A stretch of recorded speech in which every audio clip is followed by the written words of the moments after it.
Let's talk about how to trade futures contracts, or simply just futures, on Stock-Trak. A lot of futures trading is highly leveraged with high risk and high reward. To trade futures, first go to the Make a Trade page, and at the menu on the top of the page, select Futures. You'll see that the interface looks pretty different from trading a normal stock. Once you've selected futures, you can specify what region and what type of exchange you want to trade on. Today, we're going to buy a futures contract. So first, we have to select what type of contract we want to buy.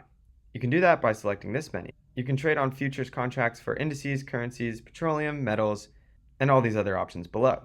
Let's trade on food and fibers today. From there, you'll select exactly which type of commodity you'd like to buy. Let's do lumber today. Now, if this message pops up, it's probably because you can no longer trade on futures for this commodity at the given date. So make sure you pick a date in the future.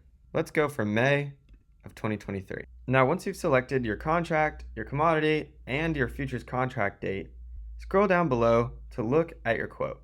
There's some important information on this quote that's going to differ vastly from future to future. First, you'll want to look at the margin. This is going to impact how much of your buying power is taken up by this future. And then you want to look at the contract size, which is the multiplier over here. So this means that for every contract you select, you'll actually be buying 110 futures contracts. This changes vastly from future to future. So let's select a different one to demonstrate. See, if I were to trade this gold future, my margin will be different and my multiplier will be different.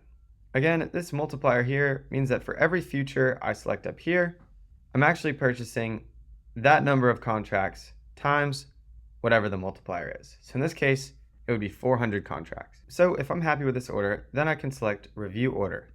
Another important number to pay attention to, which may seem obvious, is the price. So this is the last price given by the quote. That means if I buy 400 contracts, I'll be controlling 400 times the price worth of the futures on this commodity. However, because I'm using leverage, I'll only have to put down the margin requirement, which would be this margin number times the number of contracts up here. So you'll be able to see that when we select Review Order. Now, it's important to note that you can buy, sell, short, or cover any future contract, and we support limit and stop orders, but we do not support trailing stop orders for futures. So I'll select Review Order. Once I place this order, it hasn't actually taken any of my cash away.